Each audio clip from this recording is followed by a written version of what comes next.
Hello and welcome to the Ferret Business Podcast. I am your host, Yemmy the Ferret, aka Yemmy. And with me today is the Souls Master himself, the oldie but goodie game player, and the man with a name I always mess up. Welcome to the podcast, Verak Dragora. Hey, you got it right the first time. Glad to be here, Yemmy. Thanks for having me. Oh, not a problem. All of his social medias will be down below, so make sure you check them out. Verak, how are you today? A bit hot, but otherwise good. Yourself? Well, not too bad, not too bad. Just have a little breakfast myself. A little bit of that eggs and potato. Oh, sounds nice. Did you have anything good today in terms of food? Just sandwiches. Nothing too special. So, what part of the United Kingdom are you from? Because you have a different accent than most of the people I've talked to. I am from Scotland, born in Glasgow, but I was raised down in England half my life, so my accent's a wee bit of a mix. Oh, okay. I love the Scottish accent. Always have. Did you ever see the movie Braveheart? Oh yeah, definitely. I loved it. Oh, you loved it? Okay, good. Because I was like, what would a Scottish person say about that? It's definitely based on William Wallace. I can't see how accurate it is because I'm not much of a historian. What can I say? Yeah, that was a pretty fun movie to watch. Definitely. So let's talk about the name Verak Dragora. Where did it come from, and what inspired it?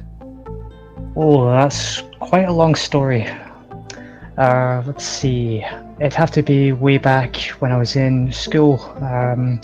I'd started getting into roleplay forums, and what had happened was I created a character named Rakuraga, which was the name of my old channel, as some of you know. And what had happened was it evolved out for there, and eventually I created a new account where it got known as Verak. Mm-hmm. So what happened was I teamed up with a friend of mine, and essentially in the roleplay I became like his brother, adopted into the family, and took the name Dragora. So it just sort of stuck throughout. Do they mean anything, or are they just like words you made up? Just words I made up, to be honest. Were there any other names in the running before you chose Verak? It was Rakuraga. Before that, this was back when I was really into World of Warcraft. I created my first YouTube account, which was Torin01. Unfortunately, that was hacked and got banned. Oh, jeez. So I created a new one. That kind of sucks. Yeah. Well, I hadn't really done much with it. I like this name. You know, I think it's a cool sounding name. Definitely is cool. So you like the role playing games and like Dungeons and Dragons, or is there a different one that you played? Oh, this was years ago when I did the role playing forums, but really I'm into various kind of genres. The only one I won't say, and I bet this won't be very popular with people, I can't say I'm too into the football games. Just kind of do them. Ah, okay. So that would be soccer for me then, because you know us Americans are stupid. We call football where you use your hands, football, and soccer is where you use your feet. I don't understand. Other than that, I play anything really.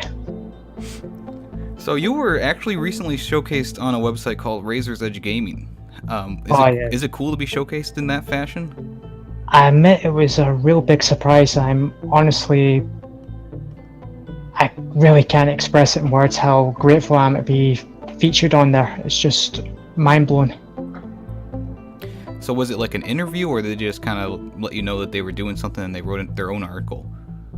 What happened was I was just checking through Twitter my notifications, and I see this guy Razor had tagged me in something. I'm saying, what is this? What's that? I check it out, and I went, holy, yeah, insert a word there. And it just really, I got to know the guy. He's a great guy, really supportive. Well, that's awesome. Yeah, I've been reading some of their stuff myself, and they do a good job at showcasing YouTubers. Oh, definitely. So let's jump into these Souls games, because we are both pretty big fans of them, I would say. True. I think the only difference is I have not played the first game, Demon Souls, and I've played a little bit of Dark Souls 2. But I believe you've played all of them, correct? Correct. So which one would be your favorite? Because of course, Bloodborne is mine. Ooh, that is a good question. I can't really say I have a favourite among them because they all have aspects that I love and hate as well. Oh, okay. I mean, I'd have to go for Dark Souls 1, mostly because I love the Souls games in general for the PvP. Minus Bloodborne, of course. But yeah, I'd have to say Dark Souls just for the PvP aspect. So you like people invading your game and trying to mess you up? It was always fun, yeah. It added more to the challenge. It was also fun being a Balloon Phantom and hunting down these sort of corrupted souls, you could say. I always enjoyed that. Yeah, that is It pretty cool definitely added aspect. right? And Dark Souls 1 is actually getting a remaster soon. Are you excited about that? Very. I've got the network test set up, which will be available in 4 days, so I'm looking forward to that. Yeah, me too. I got that ready to go as well. So what was your favorite part of what part of Dark Souls 1 are you like really anxious to get to because it was your favorite part or something like that? Ooh, that is a good question. Honestly, it's been a wee while since I've played it, so I really can't remember off the top of my head. That's alright, that's alright. I'd have to say probably going back on memory here, which isn't really that great anymore when it comes to Dark Souls 1, I'd have to say fighting the final DLC boss. That was an absolute blast. Oh, I've never played that game. What was it like? It was really a step up, I'll say that. Difficulty-wise, you just struggle compared to the main game, but if I'm not mistaken, all the Souls DLCs are like that. Really ramps up the difficulty. Yeah, I think the only Souls DLC that I didn't think added any difficulty was the first one for Dark Souls 3, to be honest with you. Yeah, I have to agree with that. That was too easy. Do you have a favorite boss from Dark Souls 1? Ooh. It has been a wee while since I played it, so I really can't remember them all off the top of my head. I'll just go with a popular opinion here and have to say Simone Ornstein. That's the name that I hear a lot too. That's for sure. Yeah, I can't wait to get into that. I got it pre-ordered. I'm ready to go day one. I'm gonna try and play it like I played Bloodborne, but I'm gonna be a little bit more cautious because I know that the original Dark Souls games are definitely a lot harder. Oh yeah. Well, I think it really depends on what you're more comfortable with. Yeah, that's true. So a lot of people find other things harder. I mean, I still find Demon Souls to be the hardest of the lot, but mostly because that was unrefined, being the first in the series. Yeah, that's what I hear too. So, are you more of a dodge person, or are you more of a parry person? I can't parry to save my life, so I'm more of a block. Yeah, I'm more of a get out of the way and and just get out of the way. That's pretty much it. Because every time I try and that first guy you kind of find that they give you the parry tutorial in Dark Souls 3 with the it's not the Chikage, it's the katana. I was I was trying to parry him for like an hour, and I was like, you know what? I'm just gonna kick him off the ledge here. It's not worth it. That's the best way to do it. Are there any other Dark Soul-like games that need a complete remaster like they're doing the Dark Souls 1, in your opinion?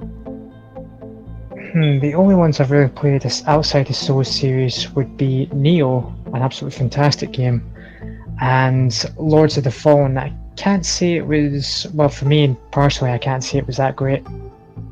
Yeah, Lords of the Fallen was free, and I was like, thank goodness I didn't pay for this. Unfortunately, I did. Oh, man. Because I was dying to play Dark Souls 2. But I hadn't released yet, as you know, so... one of those mistakes.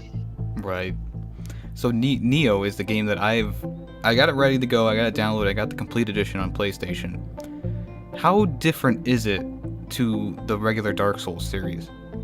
It's actually not that different. The only thing I will say is there's a story to it, and you can actually, each weapon you have skills for them, which you can use. I don't think there's any magic. I can't remember off the top of my head with that one. The style's a little bit different though, right? I believe you have, what, 3 fighting stances or something like that you can use? You got the heavy, the normal, and the fast. That's pretty cool. I bet that'll change up the gameplay a little bit for me Oh, personally. definitely. And you get no shields, even better. Hey, I don't use shields anyways. I You're one of the better players then. well, I don't know about that, but I definitely make sure I get my stamina pretty much all the way up, and then I always, if I'm playing Dark Souls, I use the ring that makes you go pretty much invincible while you're rolling. So, you know. Oh, I think I know the one you're on about. Aye.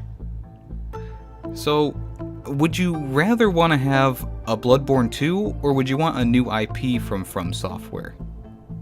I'd have to say a Bloodborne 2 because it's quite unique compared to the other Souls games, and I don't think we've quite explored that yet. Yeah, I definitely like the gothic part of it, like the buildings, the enemies. It's just Bloodborne is just so amazing. Definitely. What do you want from a Bloodborne 2? Like, is there something that you really want changed from Bloodborne 1, or something that you really want added into a Bloodborne 2? Well, I'd like to see more of a variety in enemies, but one thing I'd have to say to get rid of is only being able to invade people with a bell ringing woman, or people that are co-oping, because for me, I prefer the good one-on-ones to hell with the rest. Yeah, really.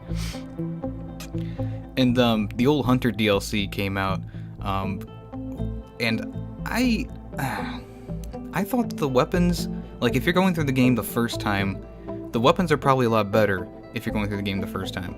Of course, I was on my 4th or 5th playthrough when the DLC came out, and the weapons weren't good enough for me personally. Do you like any of the weapons from the old Hunter DLC more than the regular game? I'd have to say I love the Whirly Jigsaw, that's a definite. And that was the one that Ariana uses, right? No, the Whirly Jigsaw you were using in your stream the other day? Oh, that weapon, okay. Yeah, that one. I can't really think. Personally, when I find a weapon I like, I just stick with it. I don't really branch out much, though I'm looking to change that. Yeah, me too. I've been using the Hunter's Axe for the past 5 playthroughs, and it still gets the job done. I mean, it's not like it's not good, but I definitely want to try and use different weapons, but right now, getting them leveled up and getting them better than the weapons I have is just like...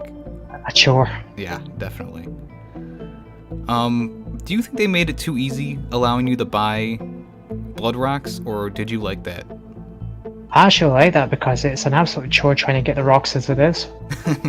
Yeah, definitely. There's only 2 per playthrough, including the DLC, so it was definitely nice of them to add that in there for insight, and I have like 1,000,000 of those freaking skulls, so I could get them for days. Definitely. Alright, so usually when I talk to people from the United Kingdom, I like to play a game of Define That Slang, but instead, I decided to test your knowledge of the Dark Souls series and the Dark Souls-like series, so I have made a game for you to match bosses, and you have to I'll give you a boss name, and you have to say which game they're from. And if you get them all correct, you'll be a winner. Alright, this will be interesting. So let's play a little game of Boss Souls. So boss number 1. This boss was named Bed of Chaos. Dark Souls 1. And actually that was voted the worst boss out of all the Dark Souls games. I agree. What about it made it so awful? It's just the floor collapses as the fight progresses, and it's so random when it happens, even though it's scripted to go in sequence. You're having to dodge the floor collapsing while at the same time dodging the boss swiping at you. That's gotta be awful. Sad part is the boss dies in a single hit. Oh really? Oh man. Really? So it's more of a dodge the hell out of the way, lower the defenses, get in there and kill it.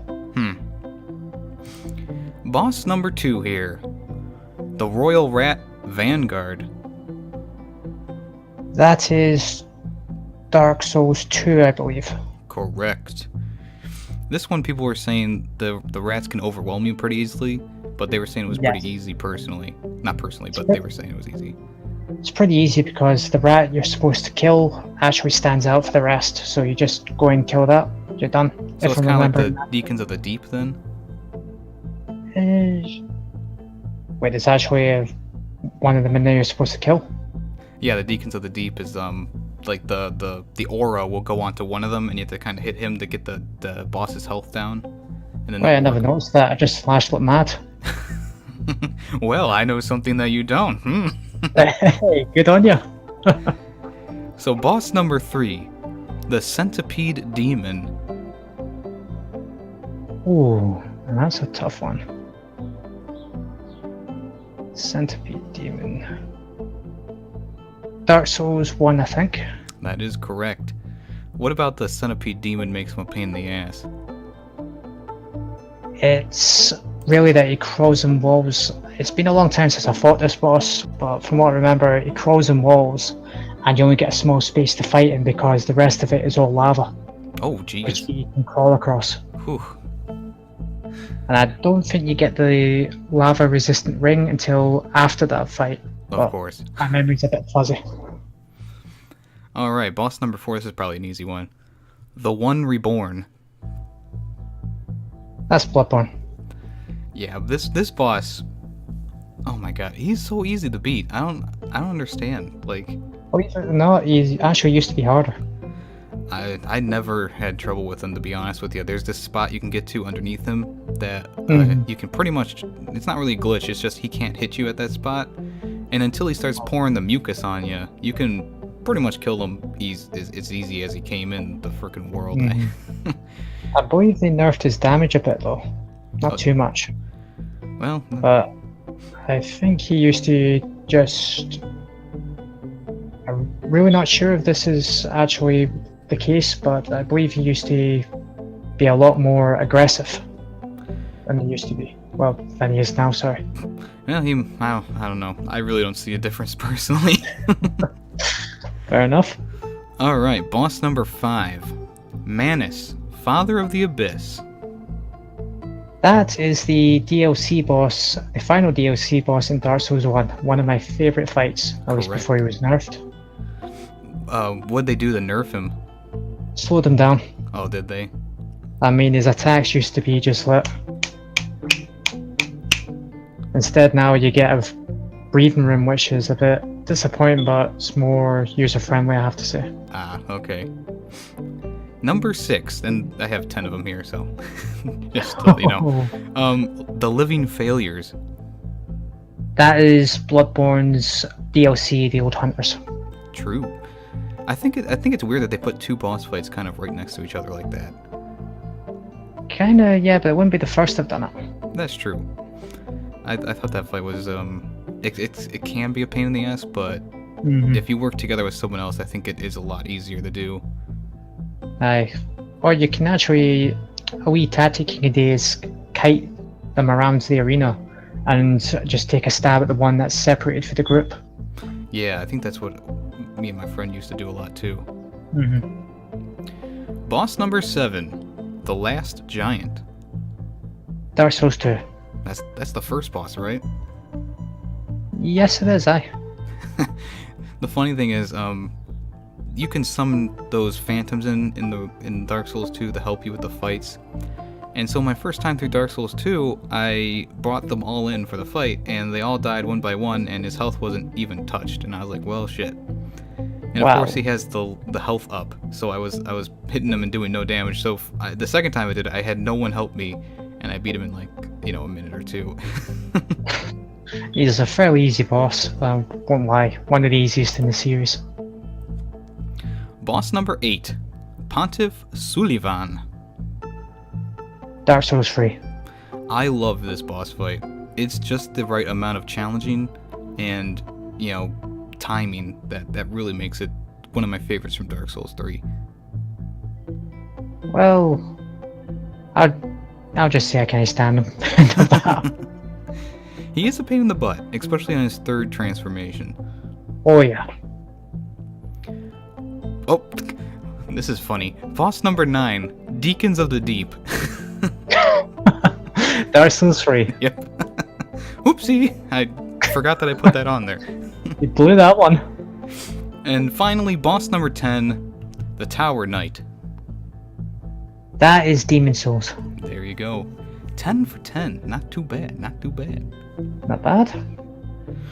So, while you're playing Dark Souls and Bloodborne, I've noticed that you're pretty level-headed while playing the games. You don't shout, you don't yell or anything like that. How do you keep it together so well in the face of multiple defeats in a row? It's just something I'm used to.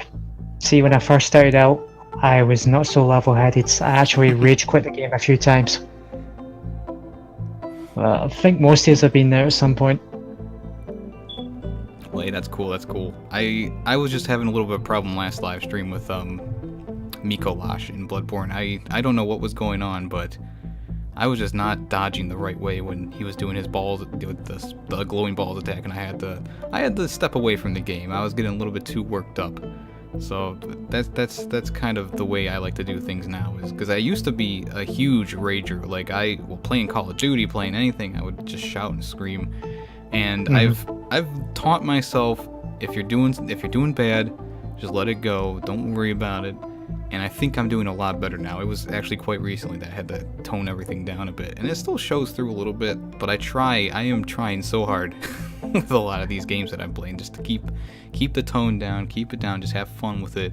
Don't worry about it. It's also one of the reasons why I quit trophy hunting, because I was getting so angry and games weren't fun anymore because I was just hunting trophies, and I was like, you know what? I need to stop this. I need to enjoy games again.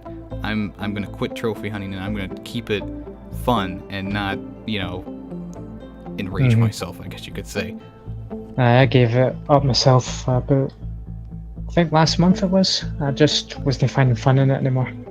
Heart wasn't in it. Yeah, and a lot of times, like I said, it just kind of spoils the game for you. Like, you're trying to do something over and over again, and it just gets so annoying. Definitely. It was too I much for really me. enjoyed it at first. It allowed me to play games that I'd given up on, but it's just, I don't know, it just feels like more of a chore half the time. Yeah, definitely. Alright, final... Sorry to interrupt there. Hands down to anyone that can keep it going though. Yeah, really. Alright, final question for today. You've been playing Aliens vs. Predator on your channel, and you've been live streaming Alien Isolation, which is the newest of the Alien games, and it's a pretty amazing game, I would say. Oh, definitely. Are there any other 80s movies that should have a new game come out like Alien Isolation? An interesting one would probably be a Predator one, I'd have to say. Like an official Predator, like hunting Arnold Schwarzenegger? Oh, I wouldn't say with Arnold Schwarzenegger, but more like you're trying to survive against it. Thing like that, like you are with the Alien. Oh, that'd be cool. That would be really cool. Just something similar to it, but I'm not quite sure how it would work out. Yeah, I think it'd be kind of cool to have like a group of, well, see, here's the thing. I was about to say have a group of like 5 people hunting, trying to escape from one predator, but then I'm reminded, I have PTSD flashbacks to the game Evolve that came out a few years ago, and the hunk of garbage that was.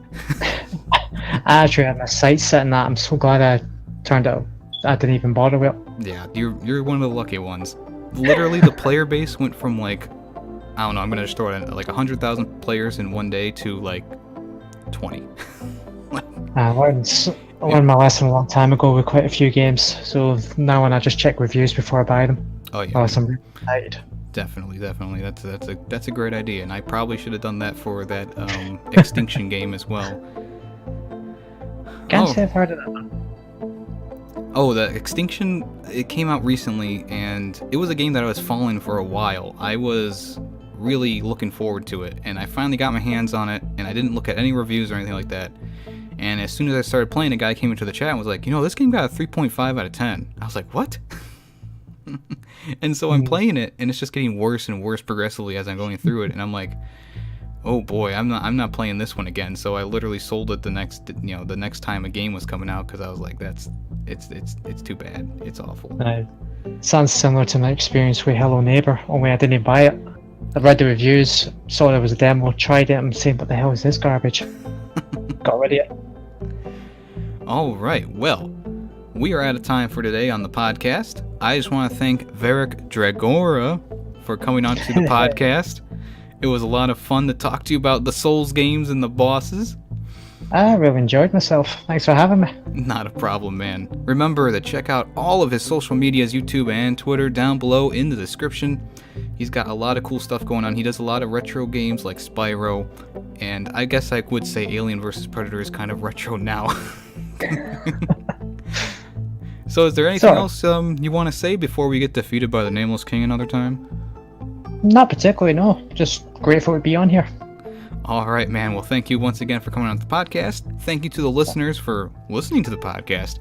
And as always, I am your host, Yemmy the Ferret, and this has been another episode of the Ferret Business Podcast.